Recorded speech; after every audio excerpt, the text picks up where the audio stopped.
Amém, glória a Deus.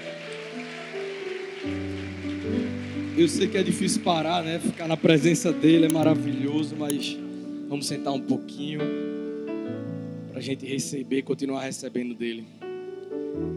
Gente, quando a gente fala em ser grande, em ser bom, em ser o primeiro, a gente sempre fala isso porque no mundo aí fora é tudo ou talvez quase tudo que as pessoas desejam. E dificilmente você vai ver alguém falando que quer ser pequeno, que quer ser pequenininho, porque geralmente as pessoas associam isso à mediocridade. E eu queria falar com vocês hoje sobre o quão é importante a gente ser pequeno, mas ser pequeno para que Ele seja grande na nossa vida. Amém? Então, presta muita atenção. Vocês estão comigo? Amém? Presta muita atenção, porque eu tenho certeza que essa noite vai ser mais uma noite de mudança de mentalidade, de transformação, de novos princípios na tua vida, porque Deus sempre tem algo novo para nós. Amém? Então, o título da nossa mensagem de hoje é Pequenos. Pequenos. O quanto é importante a gente ser pequeno, a gente ser cada vez mais menor diante do que é grande, diante do que é digno de toda a honra, de toda a glória, de todo louvor. O quanto é importante que a gente reconheça que sem Ele a gente não é nada, absolutamente nada. Então, o título de hoje é Pequenos. Eu e você, nós somos e devemos ser bem pequenininho diante daquele que pode todas as coisas. Hoje eu creio que vai ser uma noite para que a gente tenha o nosso coração alinhado, mais uma vez, renovando o nosso alinhamento com o coração de Deus, para que a gente entenda que vale a pena termos um coração humilde, aquele que é digno de tudo, de todas as coisas. O Senhor se fez homem e nos ensinou com muita humildade. O que pode todas as coisas, o Senhor de todas as coisas, se fez homem e se fez servo entre nós. Veio para servir com muita humildade. Infelizmente, humildade é algo que nos nossos dias tem faltado bastante aí fora. É um atributo que a gente pouco se vê no mundo. É as pessoas cada vez mais querendo ser, como eu falei, o primeiro, o maior, o grande, o melhor. Eu não estou dizendo que é errado você desejar ser bom naquilo que você faz, você se destacar na sua profissão, você ser o melhor. Pelo contrário, a gente tem que fazer com excelência. Tudo que a gente coloca a mão, tudo que a gente faz, a gente tem que fazer com excelência. A gente tem que ser o melhor que a gente puder. Então não é errado você desejar ser bom, ser reconhecido. O importante é a motivação. A gente tem que estar atento qual a motivação do nosso coração para sermos reconhecidos como o melhor no nosso emprego, o melhor na nossa faculdade. Não é errado você desejar isso, ser bom, mas a gente tem que vigiar a motivação do nosso coração. Então sempre avalie qual está sendo a motivação. Eu quero ser o melhor para ser reconhecido o melhor entre os homens, eu quero ser o melhor para que o nome do Senhor seja engrandecido. Eu quero ser o melhor hoje do que eu fui ontem, ou eu quero ser melhor do que o meu colega de emprego? Eu quero ser maior e melhor do que eu fui ontem, ou eu quero ser maior e melhor para ser exaltado, receber aplausos? Então, reflita o que é importante, qual a sua motivação. Então, a gente tem que entender que essa frase, que Ele cresça e eu diminua, significa pôr Jesus em primeiro lugar. Como a gente viu aqui, buscar tesouros no céu, buscar a presença dEle, buscar a vontade dEle, colocar Ele no seu devido lugar, que é o primeiro lugar, que é o único lugar que importa para Ele. E quando a gente entende que Jesus precisa crescer e para a gente diminuir, a gente na verdade não precisa se desfazer da nossa identidade individual, mas a gente precisa mudar as nossas prioridades. quais são as nossas prioridades, quais são as nossas motivações. João Batista, quando disse isso, porque foi ele que falou, é necessário que ele cresça e eu diminua, ele estava se referindo ao seu ministério. João Batista veio adiante, ele precedeu Jesus, ele preparou o caminho. Então, quando ele disse isso, ele disse com muita alegria, porque ele estava vendo o seu propósito se cumprir. O ministério de Jesus estava crescendo, tinha se iniciado e estava crescendo. E os discípulos de João perguntaram a ele: o que você diz sobre Jesus?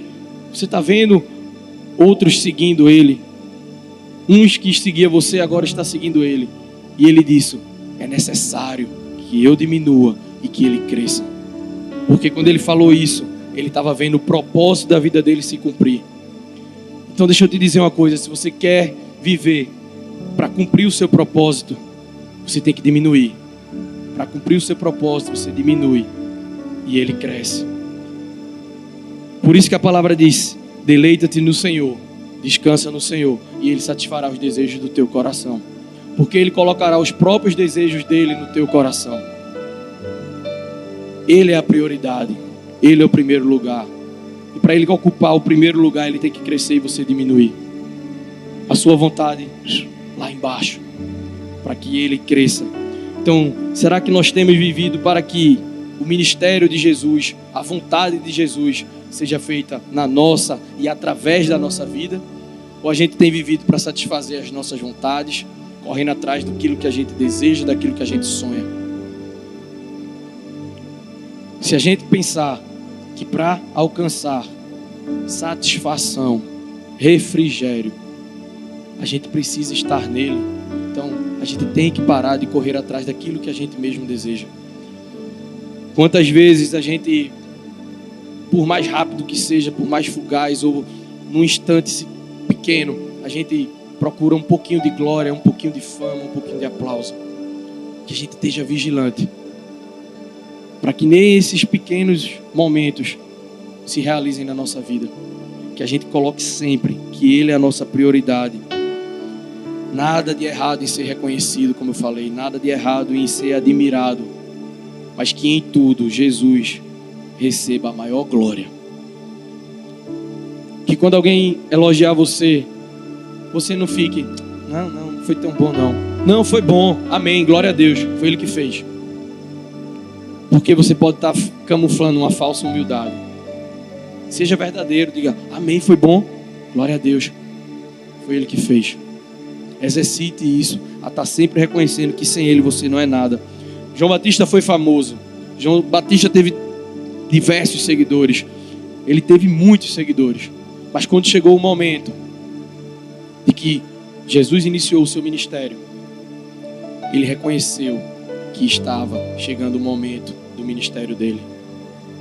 Cumpriu o propósito e com muita alegria. Quando Jesus começou a ter mais seguidores, João Batista não sentiu inveja, ele não mentiu quando disse isso. Ele disse isso com muita alegria. Ele reconheceu que estava se cumprindo a vontade de Deus. O seu grande sonho tinha se cumprido. Que ele cresça e eu diminua. A gente tem que se preocupar cada vez mais, não com a nossa própria glória, mas com a glória de Jesus. Porque essa é a razão da nossa existência. Essa é a razão de termos sido criados. E por isso eu queria compartilhar com vocês hoje rapidamente 3 lições. 3 lições para que a gente possa ser cada vez mais humilde, ter um coração cada vez mais alinhado com o nosso Deus, ter uma vida de humildade e que Ele seja sempre o maior nas nossas vidas. Amém? Primeira lição: tenha a percepção que só Ele é digno. Só Ele é digno. Lucas 18, 9 e 14 diz assim: há alguns que confiavam em sua própria justiça e desprezavam os outros. Jesus contou esta parábola. 2 homens subiram ao templo para orar. Um era fariseu e o outro publicano. O fariseu, em pé, orava no íntimo: Deus, eu te agradeço porque não sou como os outros homens, ladrões, corruptos, adúlteros, nem mesmo como este publicano. Jejuo 2 vezes por semana e dou o dízimo de tudo quanto ganho. Mas o publicano ficou à distância. Ele nem ousava olhar para o céu, mas batendo no peito dizia: Deus, tem misericórdia de mim, que sou pecador.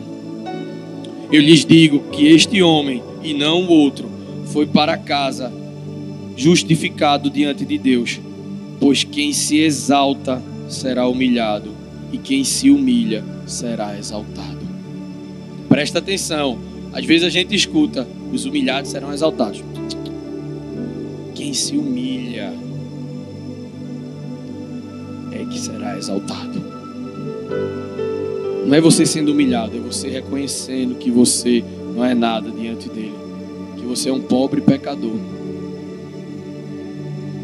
e reconhecendo que você precisa da misericórdia dele. Que glória a Deus se renova a cada manhã, amém? Então, o único a ser exaltado é o Senhor. A oração do fariseu não falava de Jesus, não falava de Deus, falava dele. Não porque eu faço isso, eu faço aquilo, eu sou merecedor porque eu já fiz isso, eu já fiz aquilo, eu jejuo, eu vou ao culto, eu tô na célula, eu estou dando o meu dízimo. Não é sobre nós, não é sobre você, não é sobre mim, é sobre Ele. As nossas orações têm que ser sempre sobre Ele. Se for sobre você, que seja reconhecendo que você, não é nada sem Ele. Se a gente for humilhado diante dele, se a gente se humilhar, Ele nos exaltará.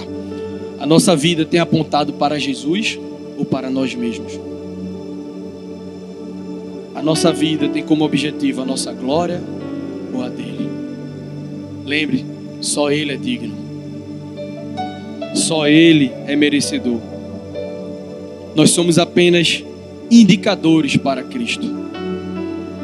Nós devemos apenas apontar para Ele, para o alvo, para o caminho. A nossa vida tem que ser, como a gente já diz às vezes, a Bíblia que o outro não lê. As suas atitudes têm que ser reflexo do que Ele faria se tivesse em carne e osso aqui. Nós temos que ser indicadores, temos que entender que Ele nos usa, apesar de nós. Mas para isso a gente tem que diminuir, porque Ele pode operar muito mais do que a gente imagina.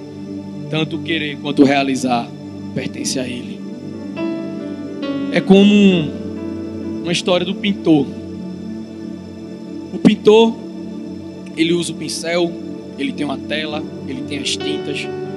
O pincel pode ser o melhor pincel, com a melhor tecnologia, com a melhor madeira, enfim. A tinta pode ser a de melhor qualidade. A tela pode ser perfeita, sem nenhuma falha. Nós somos o pincel. Você pode se achar o melhor, o bam. Mas sem o pintor usando você, você não serve para nada. O que é um pincel maravilhoso parado ali? Ele é o pintor, Ele é o autor. Então, se você é um pincel maravilhoso, com muitos dons, com muitas qualidades, até essas qualidades, esses dons, quem deu foi Ele. Certo? Pronto, Ele já deu as qualidades, e ainda assim é Ele que vai usar essas qualidades. Lembre sempre, você é como um pincel. Se você não for usado pelo autor, por aquele que te criou e que te conhece mais do que você mesmo, você não serve para nada, porque só Ele é digno. Talvez você chegou aqui essa noite, muita coisa tem dado errado, você, como se diz, está dando murro em ponta de faca.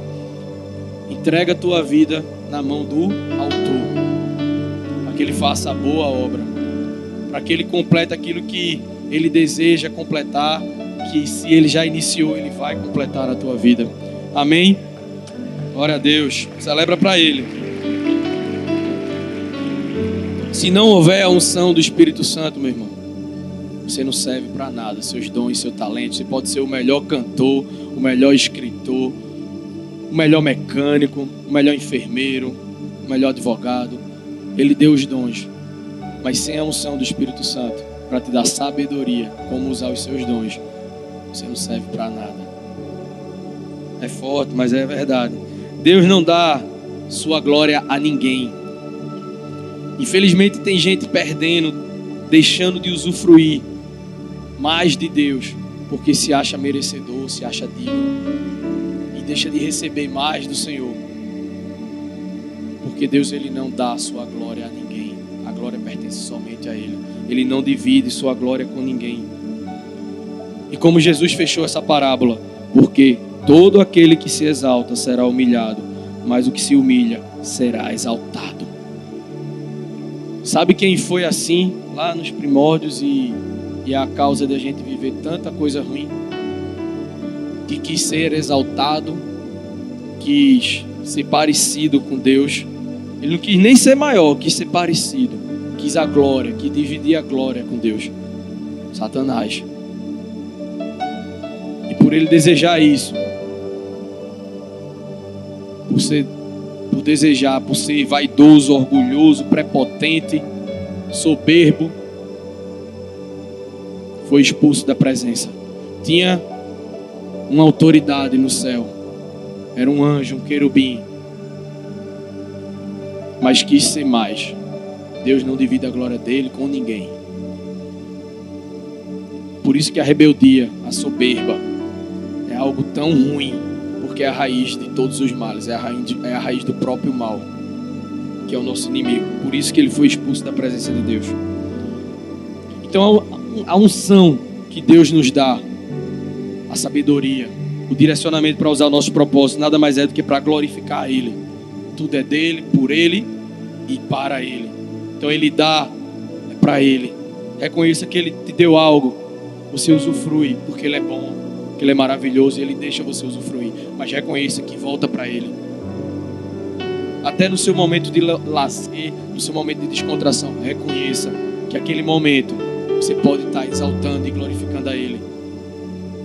Amém? Nós somos testemunha. Ele nos designou para sermos testemunha. Testemunha não faz nada, testemunha apenas relata. Testemunha vê algo ou passa por algum momento e depois vai lá e fala. Relata o que aconteceu. Então, nós temos que ser testemunhas, falando e agindo do poder dele aqui na terra. Nós fomos designados para isso, para viver, mas viver para exaltá-lo, porque só ele é digno. Não são as nossas mãos que fazem, elas podem ser usadas. Não são os nossos pés, não é a nossa voz. Como eu disse, ele já deu o dom, ele deu o talento. Permita-se ser usado por ele. Por isso que tem aquela frasezinha, né? A mão é dele, nós somos apenas as luvas. Ele ainda deixa, ele ainda permite que a gente participe daquilo que ele faz. Lá em Coríntios, na primeira carta a Coríntios, Paulo fala sobre os dons, sobre os talentos, sobre os dons espirituais. Ora, os dons são diversos, mas o Espírito é o mesmo. E também há diversidade nos serviços, mas o Senhor é o mesmo. E há diversidades nas realizações, mas o mesmo Deus é quem opera tudo e em todos. O dom de ser guardião, foi Ele que deu. O dom de ser ali da mídia, foi Ele que deu. O dom de ser do louvor, é o mesmo Espírito que está operando em todo o mundo. O dom que deu a você no seu trabalho, o dom que deu a sua esposa no trabalho dela, cada um para cumprir o seu propósito. Mas que no final, a glória vá para Ele. É o mesmo Espírito, para a glória ser dele. Os dons podem até nos pertencer, mas foi Ele quem deu. Então, lembre sempre, tem algo de bom em você. O que tiver de bom em você, já saiba, não é seu. Não vem de você. Tudo que há de bom na gente, não vem da gente. Tudo que há de bom, vem dele. Então, se tem alguma coisa boa em você, não insufle. Já reconheça automaticamente. Foi Ele que fez, foi Ele que deu. Ah, você serve em tal ministério. Você não pode ver alguém passando necessidade, você se compadece. Não é você que é bonzinho não, meu querido. É Ele que te deu um coração bom. É Ele que está te fazendo se constranger com aquela situação. Então não se envaideça por nada. Se foi alguma coisa boa, bota na cabeça. Não é você. Amém? Segunda lição. Adota a perspectiva certa de quem você é nele. Eita, isso é a melhor parte. Quem nós somos dele. A gente sabe que só Ele é digno, mas a gente também é presenteado com uma posição, quem nós somos nele. 1 Pedro 2,9. 1 Pedro 2,9. Eu amo esse versículo. Vocês, porém, são geração eleita, sacerdócio real, nação santa, povo exclusivo de Deus, para anunciar as grandezas daquele que os chamou das trevas para a sua maravilhosa luz. Você tem noção? Sacerdócio real é você. Nação santa, separado, povo exclusivo. Você é VIP, meu irmão, minha irmã. Você é VIP, você é exclusivo.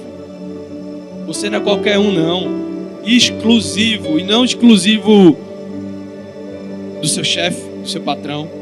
Exclusivo de Deus. Você é importante. Você tem um cargo. Você tem um motivo para estar aqui nessa terra. E aí ele mesmo diz aqui, ó, qual o motivo? Para anunciar as grandezas daquele que os chamou das trevas para a sua maravilhosa luz. Esse texto fala de identidade, de quem nós somos, de quem você é em Deus, de quem você é naquele que te criou. Ele está dizendo, você é importante. Pedro, quando escreveu isso, foi porque ele ouviu do próprio Jesus. Vocês serão mais que amigos. Vocês serão filhos. Está lá em João capítulo 1, 12. Aos que creram, aos que receberam, deu-lhes o direito de se tornarem. Ou seja, se tornar. Ele dá o direito, o privilégio de se tornar filho de Deus. Nação santa, geração eleita. Somos eu e você. O nosso lugar não é de honra e glória, mas o lugar de filhos. Somos filhos e filhos escolhidos. Por que é que eu estou falando tanto isso? Porque muitos cristãos, mesmo sendo cristão, sabendo que Jesus foi à cruz, morreu por mim e por você, às vezes fica se perguntando, por que é que eu estou nesse mundo? Qual é o meu propósito? O que eu devo fazer? Quem sou eu? E nesse único versículo, Pedro responde.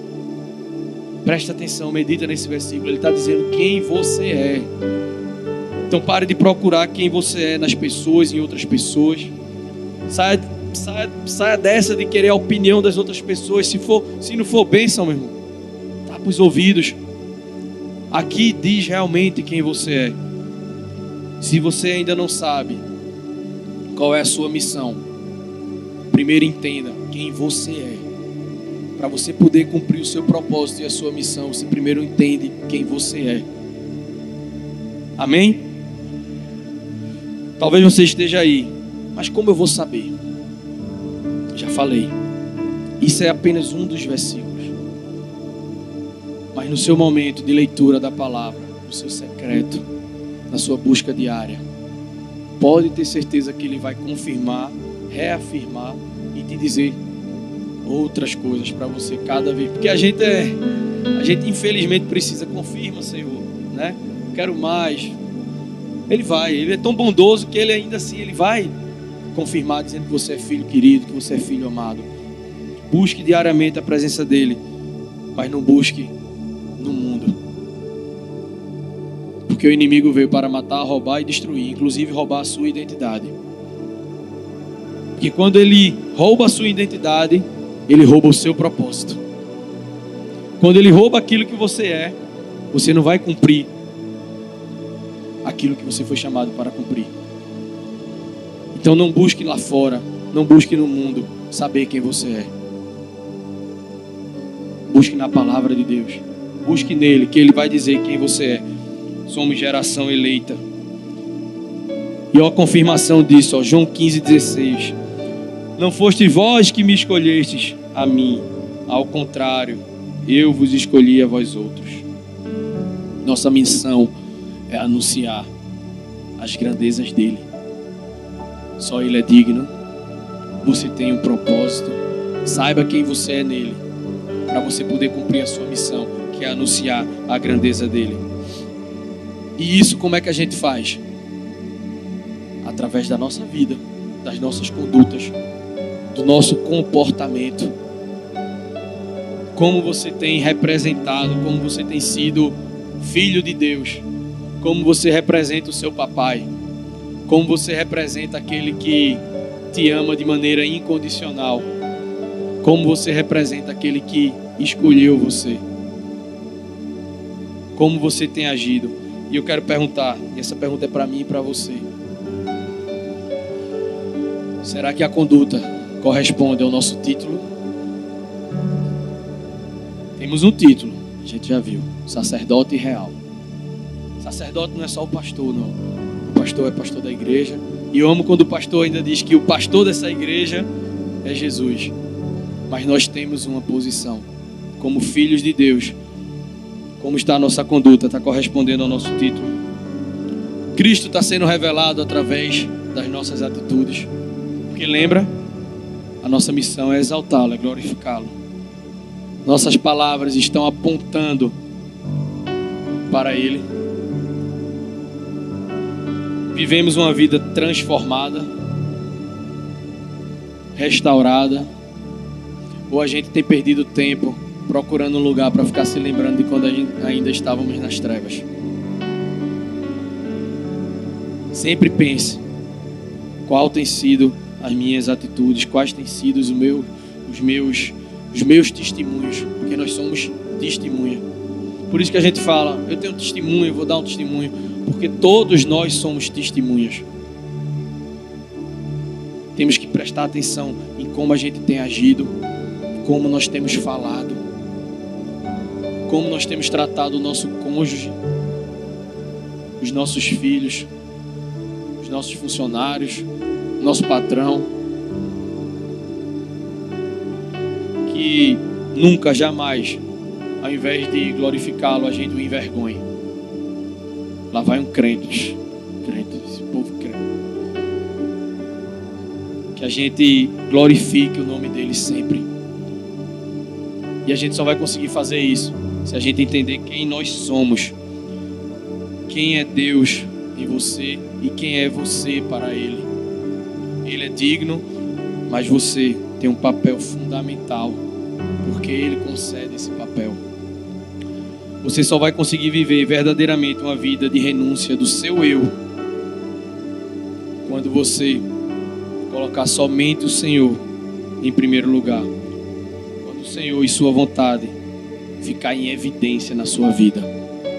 Ah, Deus, eu quero os teus sonhos, eu quero os teus planos, mas as suas pequenas atitudes, suas palavras, como é que você quer viver e voar alto como águia se ainda anda fazendo bobagem por aí?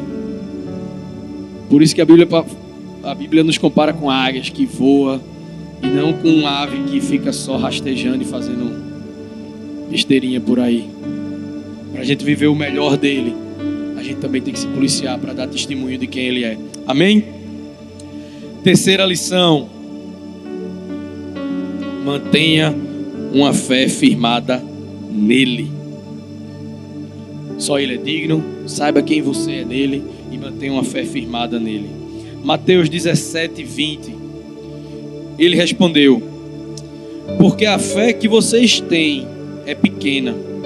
Eu asseguro que se vocês tiverem fé do tamanho de um grão de mostarda, poderão dizer a este monte: vá daqui para lá, e ele irá.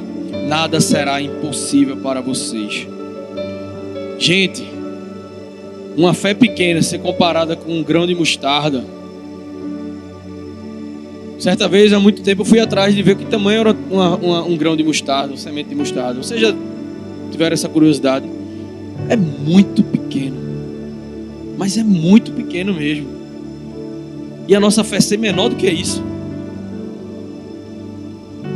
A fé é um elemento fundamental para a vida do cristão.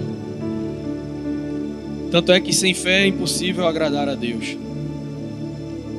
Sem fé a gente não consegue viver o sobrenatural de maneira natural. Sem fé a gente não pode dizer: venha a nós o teu reino, para viver o reino dele aqui. A fé é a certeza daquilo que a gente não vê. A fé foi comparada como um grão de mostarda por Jesus. Porque toda semente, quando é alimentada, quando é regada, por menor que ela seja, ela vai cumprir o seu propósito. E o grão de mostarda, eu creio que Jesus é demais. Ele comparou porque, mesmo sendo pequenininho, se transforma numa árvore enorme, que você jamais imaginaria que poderia vir de uma semente tão pequena. Do mesmo jeito é a nossa fé. Ela pode começar do tamanho de um grãozinho de mostarda, ou menor, né, como Jesus disse, porque é menor do que um grão de mostarda. Mas pode se tornar imensa, enorme, se a gente alimentá-la, se a gente buscar regar. A gente compara, vamos fazer essa comparação. O oxigênio é fundamental para o nosso corpo físico. E a fé é fundamental para o nosso espírito, para a nossa alma. Mas a fé, ela precisa ser alimentada. A fé, ela precisa ser regada. E só existe, é simples, mas ao mesmo tempo precisa disciplina, precisa dedicação, precisa vontade. É buscar a presença, é orar, é o secreto, é a Bíblia, é ler a palavra. Cada vez que você lê a palavra de Deus, você não termina de ler da mesma maneira. Se você lê com os olhos da fé, é um ciclo. Você precisa ter fé para ler e a leitura alimentará a sua fé. Se você for ler a Bíblia como um livro histórico, simplesmente vai ser só letras. Mas tem que ter o Espírito Santo para te dar discernimento, sabedoria e entendimento sobre ela. Mas ela vai retroalimentar a tua fé. Não tem como você aumentar a sua fé se você não praticar a leitura da palavra de Deus.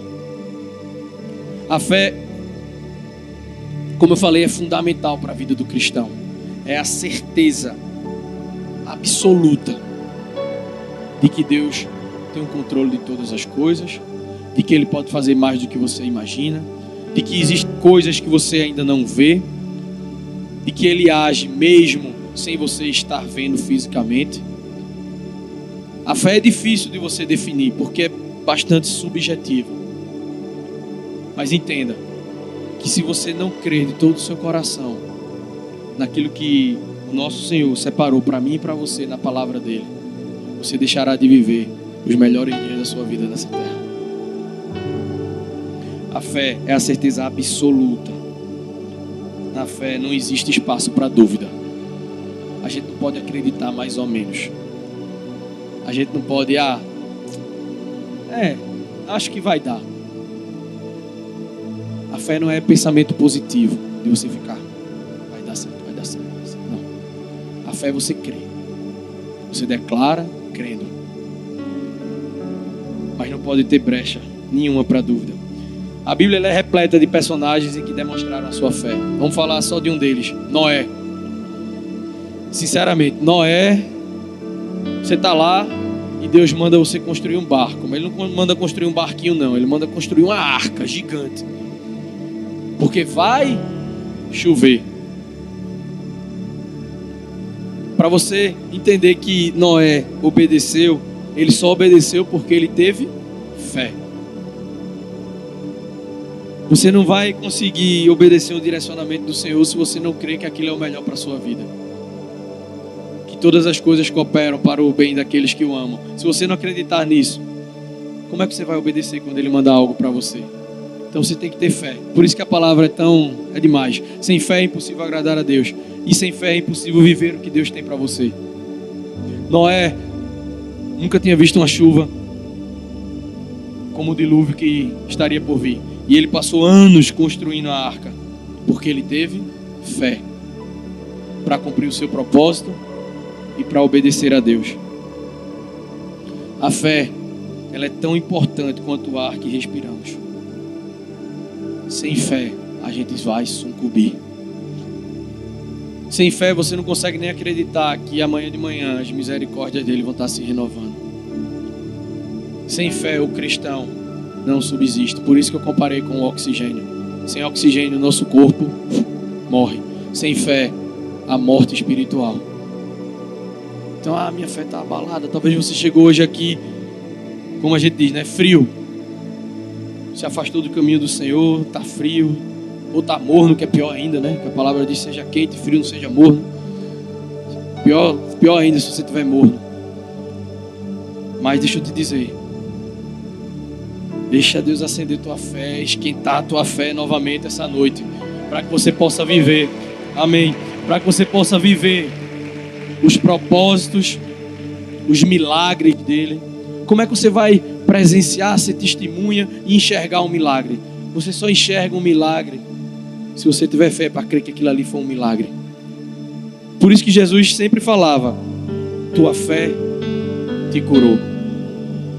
Você crê que pode ser curado? Tua fé te curou. E deixa eu compartilhar com vocês algo que hoje foi para mim bem forte de manhã. Me veio Marcos capítulo 7, 35, se eu não me engano. Quando Jesus cura um surdo e mudo. E a palavra diz lá nesse versículo que imediatamente ele começou a falar fluentemente. Porque quando ele age de maneira completa. Mas a fé precisa ser exercida, porque ele sempre diz, a tua fé te curou. Então entenda que sem fé, você nem vai viver o melhor de Deus, nem vai ver os milagres. E pior ainda, pode morrer espiritualmente. Fica de pé no teu lugar.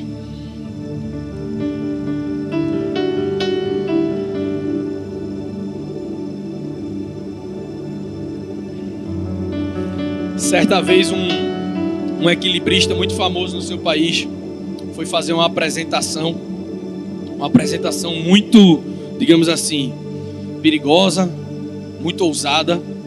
Ele fez uma travessia de um monte a outro por uma corda, sem usar nenhuma proteção.